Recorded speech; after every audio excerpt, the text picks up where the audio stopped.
Donc voilà, les infos, c'est évidemment le renvoi d'Hansi Flick dimanche après l'énième défaite, j'ai envie de dire, de l'Allemagne face au Japon, une défaite 4-1. Ça fait suite à des résultats très très très décevants depuis la Coupe du Monde finalement, qui avait déjà été un échec majeur. Euh, on a l'impression que c'était inévitable, mais est-ce que Hansi Flick est le seul souci de cette Mannschaft?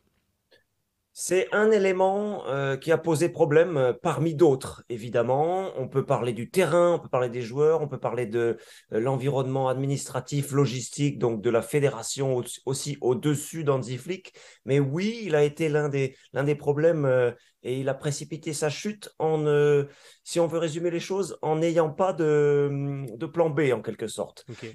Il s'est un peu enfermé dans un système répétitif.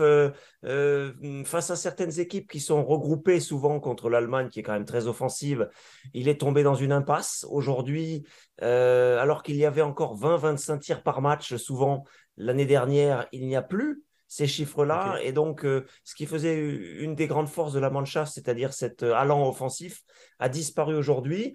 Hansi Flick n'a pas trouvé d'autre solution que son système classique, même s'il a, dit-il, fait des expérimentations.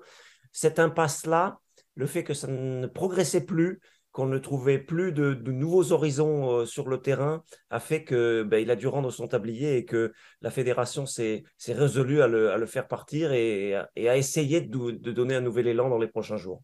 J'aimerais bien qu'on prenne un petit peu de recul, David, parce que pendant la Coupe du Monde, on avait déjà dressé le constat de cette Mannschaft qui, dans les grandes compétitions, se ratait.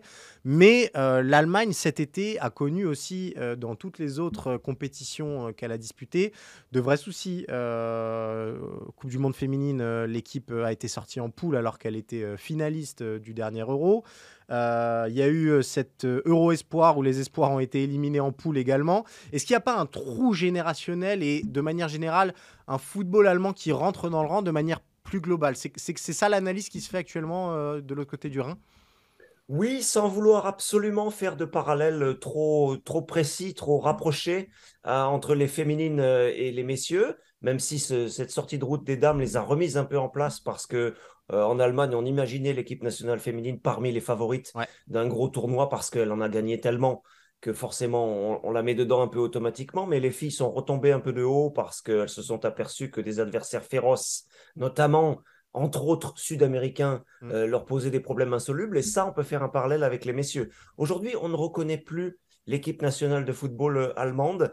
Il y a quelques décennies, on se serait alerté immédiatement à la moindre défaite contre le Japon, contre la Colombie, contre des équipes supposées plus faibles. Aujourd'hui, c'est presque devenu la norme. Et aujourd'hui, vous écoutez un Thomas Müller après le match, vous écoutez un Jo Kimmich après le match, vous avez la sensation qu'ils ont intégré dans leur esprit que l'équipe nationale aujourd'hui pouvait perdre contre ces nations-là, ce qui était totalement inconcevable Ouais. par le passé.